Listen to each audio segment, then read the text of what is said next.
अस्सलाम वालेकुम। उम्मीद आहे सभी दोस्त ख़ुशि हूंदा।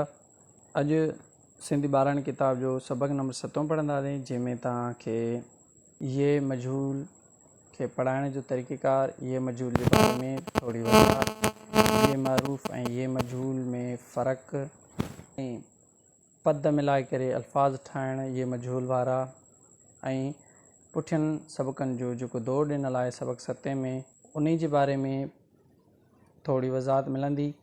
ऐं हिन सबक खे पढ़ाइण सां गॾु लिखाइण जो दुरुस्त तरीक़ो बि इंशाअल्लाह सम्झायो वेंदो। त हीअ वीडियो मुकमिल ॾिसी वठिजो, इंशाअल्लाह तव्हांखे फ़ाइदो थींदो। सभ खां पहिरियां हीअ जेको मथे आहे सबक 7 लिखियलु आहे, इन खे तव्हां रवा में बि पढ़ाए सघो था, पर मां हिन खे इजिप्ट पढ़ाइणु बहितर सम्झंदो आहियां।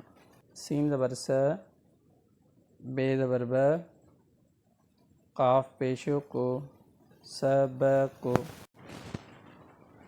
सीन ज़बर स, ते वाव नून तूं, स तूं। हाणे ते वाव नून तूं जेको आहे वाव मजहूल जो आवाज़ आहे, जेको असां पढ़ी चुका आहियूं।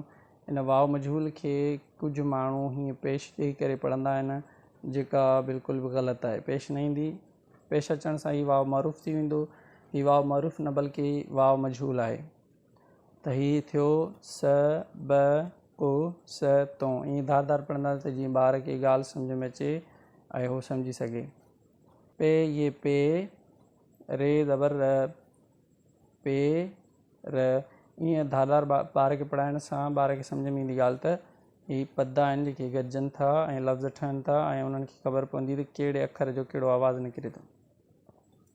हे ये ज़ेर ही, पे ये पे, रे ज़बर र, पे र, अलिफ मदा, ये ज़ेर हे, नुन ज़ेर ने, आ ए ने, पे र, ही पे र, आ हे ने। उन खां पोइ ॿार खे सम्झाइणो आहे, पुट ही रे रेल या रे रिछ जेको तूं पढ़ी आयो पुठियां, हीउ साॻियो ई अखर आहे। उन साॻियनि अखरनि खे मिलाए करे असां पद ठाहियूं था, ऐं पद मिली करे लफ़्ज़ ठहनि था, आवाज़ ठहनि था। सो परेशान थियण जी का बि ॻाल्हि न आहे। साॻा ई अखर आहिनि जेके तूं पुठियां पढ़ी चुको आहीं।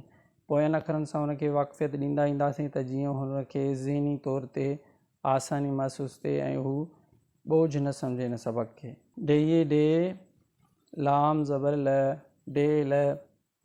हई ज़ेर ही, अलिफ ज़बर अ, ही अ, डे ये डे, लाम ज़बर ल, डे ल।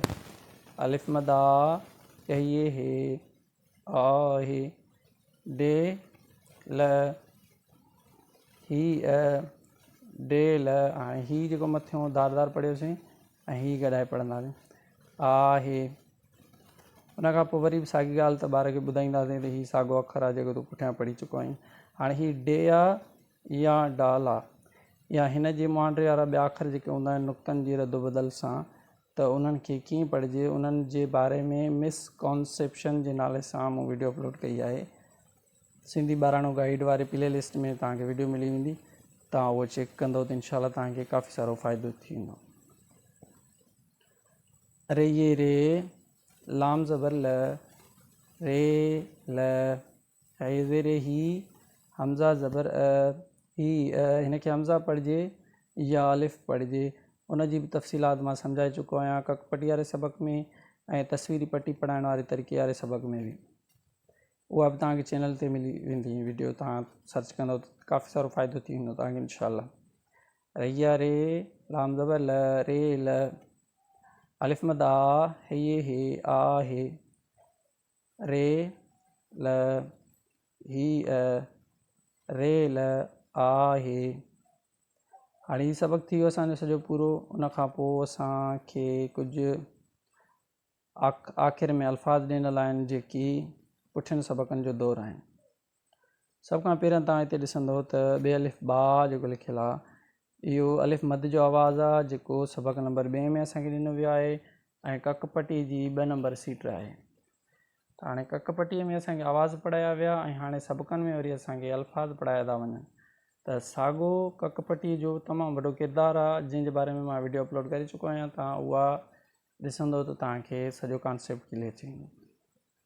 ऐं हीउ जेको लिखियलु आहे रे ज़बर र, इहो ज़बर जो आवाज़ु कक पटी में सिट नंबर 1, ऐं सबकनि में सबक नंबर 1। त हीअ पुठियनि सबक़नि जो दौर बि गॾु गॾु ॾिनल आहे। ॿार, उन खां पोइ डेपिशुड काफ़िए के डुके, इहो जेको पेश आहे इहो बि पोयां सबक़ु ॾिनो वियो आहे। सबक़ु नंबर 5 में काफ़िए के डुके, ॿेई ॿे, रे ज़बर र, ॿेर, वाव ज़बर व, ठे पेश वठ, खेईअ खे, लाम पेश लो, खेल। हाणे ही ईअं असां पहिरियां पढ़ी चुका आहियूं। हाणे ही जेका सॼी सिट आहे इनखे हिकु दफ़ो वरी सॼो मुकमिल रवां में ॿार खे पढ़ाइजे। ॿार डुकी या डुके, डुके बहितर आहे, की न पढ़ो छो जो हिते ज़ेर न आहे ॾिनल। जे ॾिनल हुजे हा त पोइ इहो ये मारूफ़ हुजे हा, पर हाणे ही ज़ेर न आहे त हीअ मजहूल आहे। ॿेर, वठ, खेल। ॿार खे रवां में पढ़ाइण सां ॿार जी रवां में पढ़ण जी बि थोरी ॿार खे आदत पवंदी। ईअं न थिए जो ॿार अॻिते हली करे हिजे खां सवाइ पढ़ी न सघे। हाणे सबक़ु पूरो थी वियो, हाणे वारो आहे लिखण जो। त ॿार खे लिखाइजे कीअं? सभ खां अवल बहितरीनु तरीक़ो इहो आहे त तव्हां ॿार खे चओ त पुट हीउ सबक़ु सॼो ॾिसी लिखी आहे, हितां खां वठी सॼो मुकमिल हेसि ताईं सबक़ु जेको आहे उहो ॾिसी करे लिखी अचु। उन खां पोइ ॿार खे तव्हां उहो सबक़ु जेको चेक कंदव उन में जेकी ग़लतियूं पवंदियूं ॿार खे उहे तव्हां उनखे लिखी ॾींदव। ऐं ॿार खे तव्हां उहे जॾहिं लिखी ॾिनियूं उहे ॿार सुफ़नि जी सूरत में लिखी ईंदो। मिसाल ही तव्हां पेर लिखी ॾिनो हुनखे, हे ॿार लिखी आयो, हेॾां तव्हां हिनखे ड्रेल लिखी ॾिनी, हे ॿार सुफ़नि जी सूरत में लिखी आयो। उन खां पोइ तव्हां ॿार जूं ग़लतियूं चेक कंदव ऐं उन में बि जेकॾहिं का ग़लती हुजे त उहा ॿार खे उते तव्हां उहो सम्झाए छॾींदव।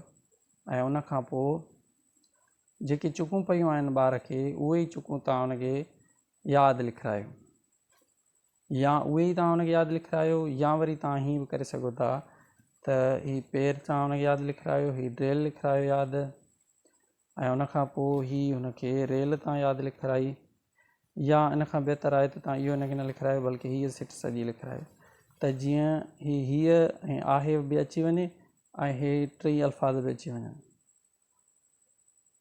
या तव्हां चाहियो त हीअ सिट बि लिखी ॾेई सघो था ॿार खे, या इहा यादि बि लिखाए सघो था। ॿार जी क़ाबिलियत जे मुताबिक़ ॿार खे आसान महसूसु करायो त जीअं ॿार खे तकलीफ़ न थिए। हाणे अचूं था या मजहूल छा खे चइबो आहे। ॾिसो ये मजहूल जेका हूंदी आहे सिंधीअ में ये जो आवाज़ु हूंदो आहे उन खां अॻु में को बि अख़र हूंदो आहे, फ़र्ज़ु कयो ही पे आहे, को बि अख़र हूंदो आहे ऐं उन अख़र ते का बि एराब न हूंदी आहे, ज़बर ज़ेर पेश न हूंदी आहे, त इहो ये मजहूल जो आवाज़ु आहे। पर जेकॾहिं इन खां अॻु में ज़ेर अचे त पोइ इहो ये मारूफ़ सॾिबो। ऐं उर्दूअ में तव्हां ॾिठो हूंदो त हिन तरह जी हिकिड़ी ये लिखबी आहे, त इहा जेका ये आहे इनखे ये मजहूल चइबो आहे ऐं हिन तरह जी जेका ये हूंदी आहे उनखे ये मारूफ़ चयो वेंदो आहे। ऐं अरबीअ में जेका ये हूंदी आहे या त उहा मारूफ़ हूंदी आहे जंहिंखे या मदा चइबो आहे, या त उहा वरी ये मजहूल और ये लीन हूंदी आहे जेका हीअं लिखबी आहे। सिंधीअ में ये लीन बि आहे, ये मारूफ़ बि आहे ऐं ये मजहूल बि आहे। त इहो सिंधी में हिकिड़ो इज़ाफ़ी आवाज़ु आहे। त उमेदु आहे त तव्हांखे सम्झ में अची वियो हूंदो त ये मजहूल छा खे चइबो आहे, ये मारूफ़ छा खे चइबो आहे। ऐं सबक़ु नंबर 7 में आवाज़ मिलाए करे पद मिलाए करे लफ़्ज़ कीअं ठाहिजनि ऐं ॿार खे कीअं सेखारिजे ऐं पढ़ण सां गॾु लिखाइण जो बि तरीक़ेकार तव्हांखे सम्झ में अची वियो हूंदो। उमेदु आहे त वीडियो तव्हांखे फ़ाइदेमंद लॻी हूंदी। जेकॾहिं वाक़ई बि फ़ाइदेमंद आहे त लाइक कजो ऐं ॿियनि दोस्तनि सां शेयर कजो। जेकॾहिं का राय ॾियणु चाहियो था त कमेंट करे सघो था। आईंदा बि अहिड़ी वीडियोज़ ॾिसणु चाहियो त चैनल खे सब्सक्राइब करे छॾियो। अल्लाह हाफ़िज़।